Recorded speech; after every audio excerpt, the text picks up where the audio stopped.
Every rider in the race would have taken advantage of that situation he got himself in. It was the fact that the police motorbike outrider fell asleep, and you know, at one stage I thought Roglic was going to have to pass him. 15 kilometres for the breakaway, still in front by just over a minute and a half. Mullen at the back, Smith in the middle, Van der Horn at the front, and some very big sprint names behind. Cavendish is there, Greipel is there, Gaviria won the other day, Buani, Degenkolb, Groenewegen, the Dutch champion, as well as Carlos Barbero maybe for Movistar, Arno Demar, Walter Whippert, Michael Schwartzman. We're not short of a name or two. I've been in races like this where the big pressure from the sprinter teams are on the front, and you really don't want to be too far down the peloton at this stage, because a lot of twists and turns up and down. But this gap coming down with a lot of monster turns at the front of the peloton now to just over 1 minute, so it's looking a little bit more manageable now. But what damage has that done to the teams at the front? They've had to commit more riders, and to commit more riders means that they don't have as many riders for the lead out. But Ryan Mullen still pushing hard, and good to see all three riders committing to this breakaway. Well, it was a mess, wasn't it, the sprint the other day? It was quite messy. There was no real organisation, lots of road furniture as we came into town. Might get a similar build-up today. Looking at the stage finish, we've got one right turn inside the final 500 metres, and that could be very interesting. Who's going to take the risk there? With some very, very big objectives coming up. I'm thinking Cavendish. I'm thinking, well, he's going to Abu Dhabi next week, where he's the ambassador for the race, so he's certainly very motivated there to win a stage. And then the guys start to look to Milan-San Remo, don't they? Paris-Nice, Tirreno Adriatico. Do you take that risk if there's a little gap there with 500 metres to go and you've got to go around the corner? Well, when you're in the zone, you're in the zone. That's it. There's no stepping back from it. As soon as you start stepping back from things, as the gap goes up to 1 minute and 20 with 13 kilometres to go, if you either commit or you don't commit, as soon as you're in a quandary and oh, I might try, I might not, that's when you get yourself in difficulty. But as we come in with 1,200 metres to go, there's a left-hander at a roundabout. Then we had the kilometre to go. At 600, we go through a roundabout to the right of that roundabout, and you rightly say, with about 400 metres to go, there's a sharp 90-degree turn to the right. Will we see the whole bunch together, or will we see three riders battling out for the stage?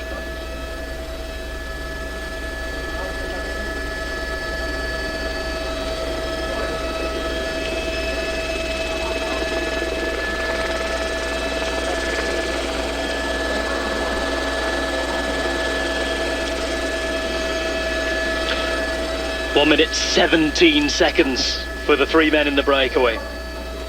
Mullen of Ireland, Smith of New Zealand, Van der Horn of Netherlands. Mullen's the man in the green at the front, Van der Horn in the orange. Behind him, racing for the Belgian team, Wanty Group Gobert in the navy blue, it's Smith. Mullen is by far and away the strongest time trialist here, the strongest man against the clock, but if they all come to the line together, it's anybody's game.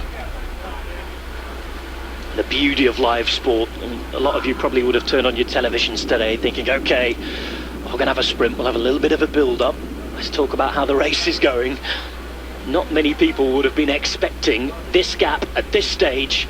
Anything, all options still on the table, and it is panic stations behind. Quick-Step have committed so many resources to this. They're obviously supremely confident yet again in the abilities of Fernando Gaviria to beat the biggest names in cycling. Yeah, I think so, after his sprint victory so far, and they have to commit, and a lot of the teams are now sitting back with their fingers crossed, saving their the power of the team, but they're going to have to commit more riders now to the front of the peloton if they want to bring this back. Well, Gaviria is already in about 8th, 9th position there. He's right at the back of the train of blue jerseys for Quick-Step. Behind him, with just one man looking after him, was Andre Greipel, German champion, previous winner in this very city. What we're talking, 2011 when he won here. It's been Germans the last few years, by the way, because we had Kittel last year, as Brian said earlier in the programme. Tony Martin was a winner here in 2013. The recently retired Gerhard Ciolek was a winner in 2012, pardon me. Winner of Milan-San Remo for MTN Quebecer, let's not forget. And Greipel in 2011. Other previous winners here include the controversial Lance Armstrong in Tavira back in the day. A list of fantastic names here, actually. Some really prestigious winners in Tavira in the Tour of the Algarve. Can one of these three in the breakaway add their names to it? 1 minute and 9. It's shifting, but not at the rate the peloton would like. Yeah, still in the balance at the moment. You can just see Ryan Mullen talking. They're all talking to each other. They're all committed. All three of them are fairly decent powerhouses. Ryan Mullen, as we've already talked about, 5th in the Worlds last year, but I would think that the fastest of them all would be Van der Horn from Rompot.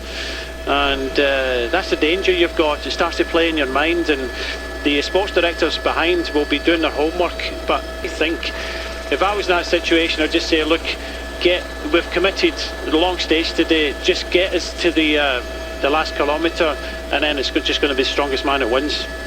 Jelle Wallace, former winner of Dwars door Vlaanderen, is now on the front. His little turn has reduced arrears to 55 seconds now. 10 kilometres remain on stage 4 of the Volta Algarve 2017. So the only thing that's going to hinder the breakaway now is we go in this direction pretty much all the way to Tavira, and the wind, albeit not strong, you see by the trees outside the road, but the wind is coming down the face of the riders, so it's not helping them at this moment. 9 kilometres. You see that with a little bit of movement as Van der Horn peels off there, moves to the back. One thing that they have to do here, Brian, to have any single chance of winning is work together right until well into the final kilometre. There can be no thinking of individual glory because the margins are that fine. Look, further back when there was 4 riders there, and Ryan Mullen was having a little bit of a go with the Portuguese rider, the Continental rider. And the thing is, when you get in a stressful situation like this, is stay calm, stay focused, and work with each other. As soon as you start shouting at your breakaway companions and things like that, and it kind of starts to break down, that's when the breakaway gets in trouble. But on the technical part, they were actually kind of holding their own. But now we're on to the main road now, all the way into town. It's going to be very difficult to hold this peloton off now. One man down as well, because Dries Devenijn just gave his last turn. Is Enric Mas maybe about to do the same, because Julien Vermeulen is just behind him as well, the very experienced Belgian rider. Well, Ice is still there. He's the Belgian man in the red there. 8 kilometres to go. And the other teams are playing a cagey game here, because they could be left with absolutely nothing. Cofidis and Massing, they have committed riders earlier on, but when the pace went up, they've disappeared. France de Jeux have disappeared as well. So there's a lot of teams committed earlier on, but now they're sitting back and hoping that Quick Step and Team Dimension Data and Lotto Soudal can bring this back. Motor pacing time again with 53 seconds the gap. You can just see as well the yellow jersey on the back of the race leader Primož Roglic in prime position. He's sitting right at the back of all the sprint trains and the people doing the work. Not far away, Michal Kwiatkowski of Sky have that idea, I think, today. Dan Martin surely has to look after himself a bit, given the fact that a lot of those who are working for Quick-Step are today at the service of the sprinter. Yeah, you can just see Ryan Mullen in front now, the 22-year-old Irish rider, puffing and blowing, but he's in a kind of time trial position at the moment, open mouth behind Taco Van der Horn, the 23-year-old Dutch rider riding for Rompot in the orange, and the 23-year-old Kiwi at the back. But yeah, just trying to hug the wheel as close as possible to get as much benefit as possible. And yeah, they're on their limit now. 7 kilometres to go as we start to pan out here. Where is the bunch in the main road? And they're still being led by the team of Quick Step in the blue. Well, they're not in sight yet at all. 7 kilometres to go. Those numbers continue to tick down. If you're joining us late today, we have Primož Roglic in the lead of the Tour of the Algarve with just over 1 stage remaining. The 4th stage out of 5 is about to conclude. Is it going to be a sprint? Is it going to be the breakaway that takes it? 46 seconds in the break with a chance are Dion Smith of Wanty Group Gobert, Taco van der Horn of Rompot Nederlandse Lotterij, and Ryan Mullen riding for Cannondale Drapac. The Irishman, the Dutchman, and the man from New Zealand. They're just about into sight now. Some huge names behind. Remind you of the sprinters: Cavendish, Greipel, Gavidia, Buani is here, Degenkolb, Demar, Whippet. There are a lot of names who could take this. Groenewegen, another name to throw into the mix as well. But how much help is he going to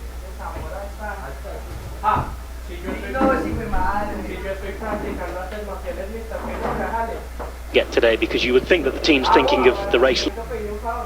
Obviously you've got the 3 kilometre rule. Anything happens inside the last 3 kilometres, you'll be given the same time as the the group that you left. But they still believe, they're still trying hard, but this is taking a lot out the Quick Step team in blue. Will they have enough riders to lead out? I don't think Gaviria needs it because he's fast enough, but it does look as if the other teams are sitting back now and leaving it all up to the Quick Step team now. Well, Cofidis still have plenty of men left. There's the bearded Geoffroy Soup, about 4th wheel there. Laporte is in position to Nasser Bouani, an ultimate man in that train. 5 kilometres to go, just over 30 seconds.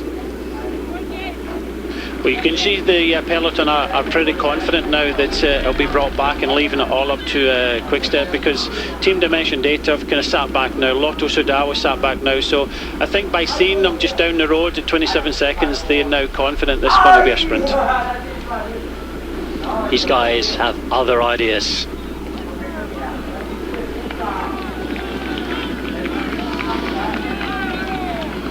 Well, the Irish Paralympic star Colin Lynch has just tweeted us to say he thinks that Ryan Mullen is going to attack from this break and use his pursuit power. Is there any pursuit power left here? They've got to carry on working together, surely, to have any chance. Yeah, they have to stay together. It's going to come down. You cannot start attacking and doing anything. Tactically now, it would be suicide if one of them was to attack. They've still got a very slender advantage and they have to use each other.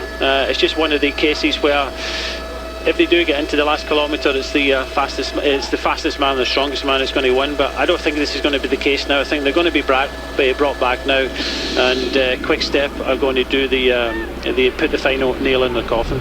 21 seconds, every single bit of an advantage they're looking for. It's jostling for position in the peloton. They haven't done the job of bringing them back, because if it comes back together, it can't all be chaotic. There has to be a plan. Gavidia's team has done most of the work. Quick Step, the Belgian team, in the blue. Gavidia, their Colombian star sprinter. Quick Step on 12 wins this season. So out goes neutral service. The gap clearly less than 30 seconds. 3 kilometres to go though. Yeah, just taking out the service car, and you see some of the flags at the side of the road just fluttering a little bit. It's still slightly in the face of the riders, but there's a lot of massing around, getting into position, and this breakaway is going to get caught probably within sight of the 1 kilometre to go. It looks like being heartbreak for the breakaway. 13 seconds we're told now. And it looks a menacing bunch off to the right hand side. The sun shining late afternoon in the south of Portugal. And it has been a very, very bright performance by these three. Mullen still at the front driving things for Canada. Peloton into the same roundabout they've just come out of now. Again, motorbikes all over the place trying to get out of the way before the inevitable happens, and it's been a brilliant ride whatever happens. Oh, here's a turn up for the books. Where have they been? Trek Segafredo have a plan for John Degenkolb. Well, they've sat back all day, having contributed one bit to the help, and now coming up now, rider in the red and the black at the back of the train. Ebel Bossenhagen just keeps looking behind, probably looking to where Mark Cavendish is, trying to bring him up a little further on. Cavendish a little further back on the wheel of rider in the white jersey there, Tish Benoit. And that's it then for the breakaway. It's been a brilliant ride. No time for handshakes or anything like that. Heartbreak, just over 2 kilometres to go as they're caught. And finally, we are going to have a sprint, Brian, in Tavira. Yes, we are, and that was predicted, but hats off to Ryan Mullen, Teco van der Horn and Dion Smith for hanging out there with just about 2 kilometres to go. Everybody together, compact. Trek Segafredo on the left-hand side, look out for John Degenkolb. Confident already after his win in Dubai. All of those awful memories of last season and the accident this time last year that almost ended his career far behind him. Oh, no. 1 kilometre to go, that was. Looked as though that was 1 kilometre to go on the Barras. I think the old ticker might be a little out here. The right-hand side, look out for Greipel. Certainly looks as though they're racing as if it's the last kilometre anyway. Here comes Dylan Groenewegen on the left-hand side as well in the Dutch champion's jersey. Gaviria left without too many men. Walter Whippert is in the mix as well for Cannondale. A couple of little turns coming up, and this is looking very, very good for John Degenkolb. On the right-hand side, you can see Gaviria being put in position right now by Richese, the Argentine. A little bit of elbows at the back between Whippert and Groenewegen. Mark Cavendish doesn't look in the mix at all. There's that final right-hand turn. Gaviria in perfect. Here comes Greipel without any noticeable lead out, and it's going to be a lead out in the end for John Degenkolb on the left-hand side. Gaviria choosing the wheel of the German, and here goes Gaviria in the blue. It's Degenkolb going for the line. Cavendish again is nowhere in sight. It's Edward Bossenhagen for them, but it's going to be Greipel to hit the front. Greipel at the thing. Oh, 3 across the line. It's so close. Greipel, Degenkolb, and what's Gaviria in the mix as well. It was actually Dylan Groenewegen, the Dutch champion. It was a blanket finish in the end. It was just slightly uphill, as we can see, but yeah, that was a very, very close sprint. Could be a German or a Dutch win. Here we go again. Look at this. Look at Greipel. Has to come from a long, long way back. Same with Groenewegen just behind him. He helps him. I tell you what, if Groenewegen is taking this, he's got to thank Greipel for this. So it's a good lead out by John Degenkolb. Gaviria's out of it at the moment, so you think it's a drag race between them all. Demar comes up very quickly on the left-hand side, but just watch this drag race to the finish. Degenkolb on the right-hand side down the middle. Wow, I think it's Degenkolb or Greipel, and I think with that throw, maybe Degenkolb. Oh, let's have a look again. Edge your bets. It was that right-hand corner. By the way, Mark Cavendish was nowhere near into it. He was lost with about 1 kilometre to go. Edvald Bossenhagen, as we tried to get the words out in the final few hundred metres, was the man sprinting for them. Top stop again. I think it was Jasper Stuyven there doing the lead out for John Degenkolb. Greipel in the white here. Right inside it is Demar, of course, as you rightly said, the man in the blue. Gaviria out of it. And who takes this? Because look out for Groenewegen. It's got to be between the two Germans, we think. Yes, for sure, between the two Germans. At the minute, it's... No, I'm going for Greipel. But we need a side-on view, of course. Well, none of them reacted. But it just kind of kicked up just at the finish there, and unfortunately, Gaviria, not a second win for him. Bohani's out of it. Battle Royale. Battle Royale. Absolutely superb sprint there. Well, I can't tell. It's all we're going to say is it's a German win. It is a German win, and